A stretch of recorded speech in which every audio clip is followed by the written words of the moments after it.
តោះសួស្តីទាំងអស់គ្នាថ្ងៃនេះយើងនឹងមករៀនក្នុងការ design រូបតាក់ទងជាមួយនឹង poster ឬក៏លិខិតជូនពរចូលឆ្នាំចិនបាទក្នុងការចូលឆ្នាំចិនឆ្នាំ2026នេះបាទដែលមានរូបភាពដូចបង្ហាញនៅក្នុង screen អញ្ចឹងដំបូងឡើយយើងត្រូវដឹងថារូបភាពដែលគេធ្វើនេះគឺទំហំប៉ុន្មានជាក់ស្ដែងដូចខ្ញុំធ្វើនេះគឺរូបភាពវាគឺទំហំ2000 pixel គុណនឹង2000 pixel បាទអញ្ចឹងយើងអាចចុចបើកកម្មវិធី Photoshop មករួចយើងចុច Control N បាទអញ្ចឹងយើងដាក់ width នេះគឺប៉ុន្មាន2000 pixel គុណនឹង high 2000 pixel resolution សម្រាប់ការយកទៅផុសគឺយើងប្រើប្រាស់72រួចចុច create ណាបាទទីមួយយើងត្រូវចាក់ពណ៌ gradient បាទចាក់ពណ៌ gradient ឲ្យវានេះបាទពណ៌ដូចផុសគេនេះបាទអញ្ចឹងយើងអាចបង្កើតនៅ layer ថ្មីមួយរួចយើងធ្វើការ select ទៅលើ gradient នេះបាទចុចលើវាមួយមកបាទរើសយក gradient នេះគឺជាពណ៌បាទអញ្ចឹងនេះពណ៌ដែលខ្ញុំប្រើបើឆ្ងល់យើងអាចចុចលើពណ៌មួយយើងបាទយើងចុចលើ color នេះមកយើងមើលកូដនេះបានណានេះពណ៌ដែលខ្ញុំប្រើគឺ B6080E ចំណែកឯពណ៌ទី2បាទយើងអាចមើលបានគឺ 7205C ណាបាទនេះគឺ color code យើងអាចវាយកូដហ្នឹងចូលតែម្ដងក៏បានដែរបាទដូចខ្ញុំណាបាទបន្តបន្តិចអូខេរួចកន្លែងនេះយើងយកលក្ខណៈមូលคลิกឡើងមួយនេះបាទរួចយើងអូសមកបាទនេះបានទេណាបាទបន្ទាប់ពីបាន background មួយហ្នឹងហើយយើងមើលផុសគេបន្តិចបាទផុសគេគេមានអក្សរពណ៌មាសគេមានរូបផ្ការូបអីរូបស៊ុំរូបខាងអស់នេះគឺខ្ញុំ download ពី internet មកអញ្ចឹងអាហ្នឹងខ្ញុំបាន download និងរៀបចំឲ្យហើយអស់ហើយបាទអញ្ចឹងអ្នកទាំងអស់គ្នាអាច download តាម link ដែលខ្ញុំដាក់នៅខាងក្រោមបាន download ទៅបាន file ទាំងអស់ហ្នឹងមកណាបាទអញ្ចឹងខ្ញុំនឹងយកផ្កាគេនេះចូលមួយមកចាបាទនិយាយធំតិចមកបាទរួចផ្កានេះយើងយកមួយចំហៀងម្ដងដំបូងយើងទៅ rasterize layer នេះសិនដោយចុចមកខាងស្ដាំលើ layer មួយហ្នឹងរួចយកពាក្យថា rasterize layer រួចយើងយកអា tool សម្រាប់កាត់នេះបាទយកមកកាត់មកបាទរួចយើងចុច Ctrl J ដើម្បីបង្កើត copy layer នេះបានណានេះខ្ញុំបាន layer ថ្មីមកហើយអញ្ចឹងយើងអាចចាប់ layer ថ្មីហ្នឹងដាក់តាមជ្រុងដែលយើងចង់ដាក់ណាអូខេចង់ធំទូចធ្វើតែខ្លួនឯងទៅណារួចយើងអាចចុច Ctrl J មួយទៀតបាទដើម្បីបានមួយទៀតហើយយើង Ctrl T លើ layer ហ្នឹងមកបាទរួចចុចមកខាងស្ដាំយកពាក្យថា flip horizontal ណាវាត្រឡប់មកគេណាបាទមុខដូចគ្នាហើយអញ្ចឹងអានេះបើយើងអត់ត្រូវការទេយើងអាចលុបវាវិញក៏បានដោយ delete ឬក៏យើងអាចបិទភ្នែកវាក៏បានដែរណាហើយមួយអញ្ចឹងបន្ទាប់ពីបានអាហ្នឹងហើយយើងមើលពណ៌ទឹកមាសនេះសូមខាងក្រោមក៏ដូចជា background លក្ខណៈចិនអញ្ចឹងអាហ្នឹងគឺនៅក្នុង file download មានយើងអាចទាញយកមកប្រើបានណាជាក់ស្ដែងដូចស៊ុំដែលជាស៊ុំខាងក្រោមមួយសិនចុះបាទនេះគឺជាស៊ុំខាងក្រោម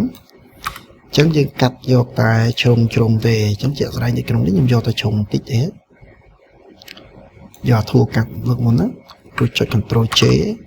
បាទដោយឡែកអានេះយើងអត់ប្រើទេយើងដឹកភ្នែកទៅចោលចុះ Ctrl T លើវា Ctrl T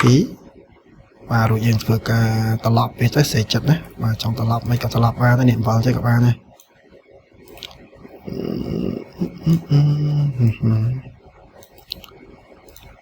បាទយើងត្រឡប់មកទីហោះតែយើងពេញចិត្តទៅប៉ុណ្ណឹងទុកវានៅហ្នឹងទៅបាទរួចចង់ដូរពណ៌វាយើងត្រូវចូលទៅកាន់ layer style ណាឥឡូវខ្ញុំ copy វា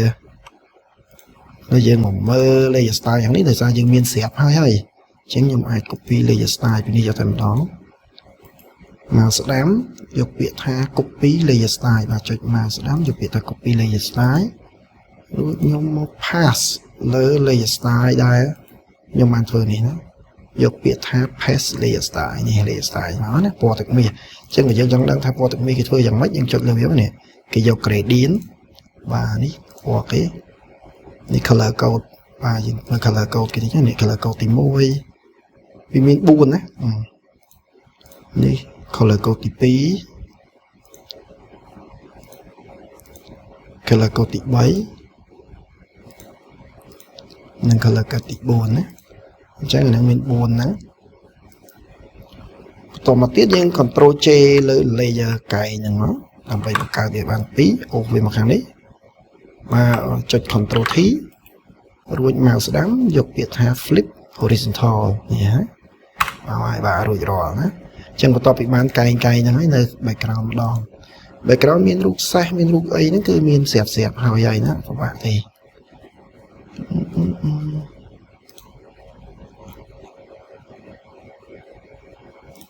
ចឹងក្នុងនេះយើងចាប់យក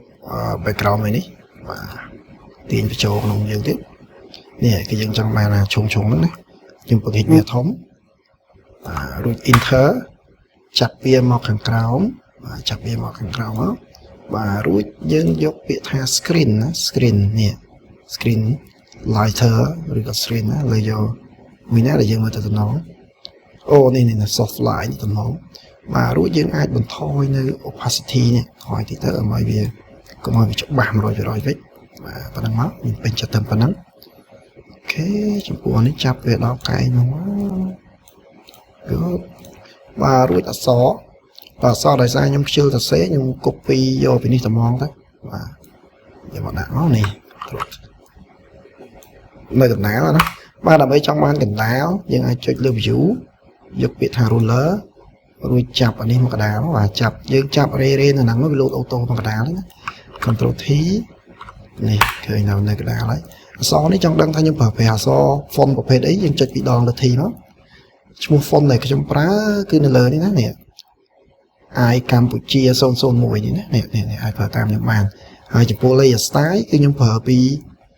layer style border នេះណាអញ្ចឹងយើងគ្រាន់តែ pass layer style border copy layer style pass layer style ហ្នឹងទៅវាចេញអក្សរម៉ូដហ្នឹងហើយណាបាទអក្សរបន្ទាប់ទៀតគឺបនចូលឆ្នាំចិនណា control T បើយើងចង់សរសេរក៏បានដែរណានេះយើងគ្រាន់តែចុច control J លើអក្សរទៅឬក៏យើងចុច L ឲ្យជាប់ចុច L ឲ្យជាប់ហើយអូសវាចេញមួយទៀតយើងចង់សរសេរអីក៏បានដែរណានេះចង់សរសេរអីក៏បានដែរអានេះលក្ខខណ្ឌបើយើងចង់សរសេរក៏អត់ទេយើងលុបចេញវិញទៅតមកទៀត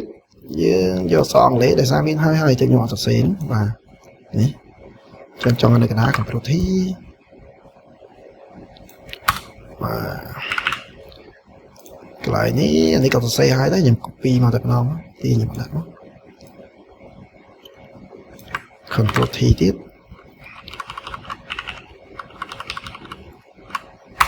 អូខេបាទអញ្ចឹងបើចង់ដាក់គោមនេះក៏ដាក់ទៅបាទអត់ក៏អត់ទៅអត់បញ្ហាអីទេណាដាក់ក៏ដាក់ទៅបាទគោមទៅបើដាក់គោមយើងត្រូវតម្លាក់វាចុះតិចណាបាទតម្លាក់មកដាក់តិចមក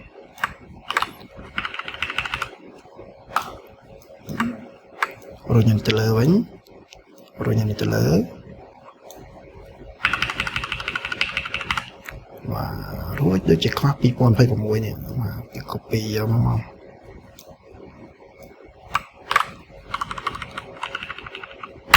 បាទសជូនទៅខាងលើបាទបន្តមកទៀតយើងដល់កន្លែងគ្រប់ជូនពរនេះក៏ខ្ញុំប្រើប្រាស់នៅ font អក្សរខ្មែរដែរអញ្ចឹងយើងអាចប្រើប្រាស់នៅ font មួយណាក៏បានដែរអក្សរខ្មែរយើងហ្នឹងហើយខ្ញុំប្រើ style ដដែលហ្នឹងទេណា style border ហ្នឹងយើងមកស្ដាំចង់ចម្លង style វាមកស្ដាំជាពាក្យ copy layer style ចង់ paste style ចូលលើ layer ហ្នឹងយកមកស្ដាំដដែលយកពាក្យថា paste layer style ណាបាទដូចកន្លែងឱកាសចូលឆ្នាំបើខ្ញុំចង់ឲ្យ layer style ដូចគ្នាអញ្ចឹងយើងគាត់តែមកស្ដាំមកយកពាក្យ paste layer style មកនេះវាចេញមកមាសដូចគ្នាណាបាទហើយនេះព្រោះយើងចង់ដាក់ logo យើងនេះ logo យើងយកមកដាក់មកនេះទៅទីបាទនេះមិញវារេអត់នៅកណ្ដាលយើងអាចរេម្ដងទៀតនេះគឺចំណុចកណ្ដាលវាណាចឹងនេះយើង control T ឲ្យប្រកាសចិត្តថាវានៅកណ្ដាល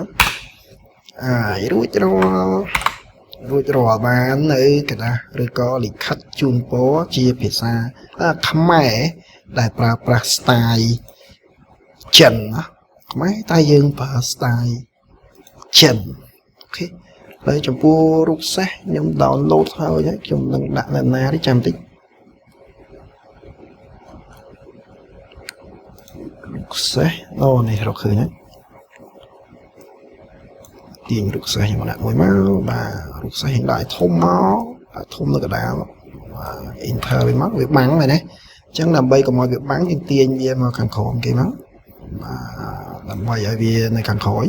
វាច្បាស់ពេកអញ្ចឹងយើងមើលអក្សរមិនកើតទេអញ្ចឹងយើងបន្ថយកន្លែង opacity នេះបន្ថយមានតិចហ្នឹងបានទេណាយើងអាចបន្ថយតាមចិត្តយើងចង់បានឥឡូវខ្ញុំបន្ថយត្រឹមតែ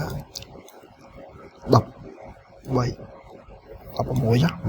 16ចេញប្រើលក្ខណៈបែបនេះហើយអាមូលនេះដូចគ្នាផងដែរបើយើងចង់ឲ្យវាចេញលើនឹងទៅយើងខិតទៅឡើងទៅមកអូខេឃើញថារួចរាល់ខ្ញុំពេញចិត្តប៉ុណ្ណឹងអញ្ចឹងយើង save យើងអាច save វាបានហើយចុច file យកពាក្យថា save as បាទ save ដាក់កន្លែងណាក៏បានដែរសេចចិត្តណាបាទ file ទី1យើងអាចដាក់វាជា file Photoshop ទៅ New Year CN save អានេះខ្ញុំ save ជា file Photoshop ទី2យើងអាច save ជាប្រភេទ file JPEG ដើម្បីយកទៅផុសណាអញ្ចឹងយើងចុចកន្លែង save as tab នេះយកពាក្យថា JPEG ដូចយើងដាក់មក New Year ដដែលអញ្ចឹងក៏បានដែរអីហ្នឹងណាបាទតែកុំចុចពីលើនេះយើងថែមលេខ1ឲ្យវាខុសគ្នាណាឬចុច save បាទរួចរាល់យើងបិទបានហើយបិទ no បាទអញ្ចឹងយើងមកមើល file យើងដែលយើងបានធ្វើរួចរាល់មិញនៅលើ desktop តែមានឈ្មោះថា New Year CN នេះណានេះ CN នេះអញ្ចឹងនេះជា file JPEG ដែលយើងអាចយកទៅផុសនៅ Facebook ឬក៏យកទៅជូនពរបងប្អូនអាចកែប្រែឈ្មោះឬក៏អីបានដែរណាខ្ញុំនឹងដាក់ link ទាំង file Photoshop ទាំងfile ផ្សេងដែលមានដូចជាបន្ទាត់ផ្កាឬក៏គោមអីហ្នឹងខ្ញុំដាក់ឲ្យទាំងអស់ណាសម្រាប់ឲ្យយើងយកទៅធ្វើអរគុណ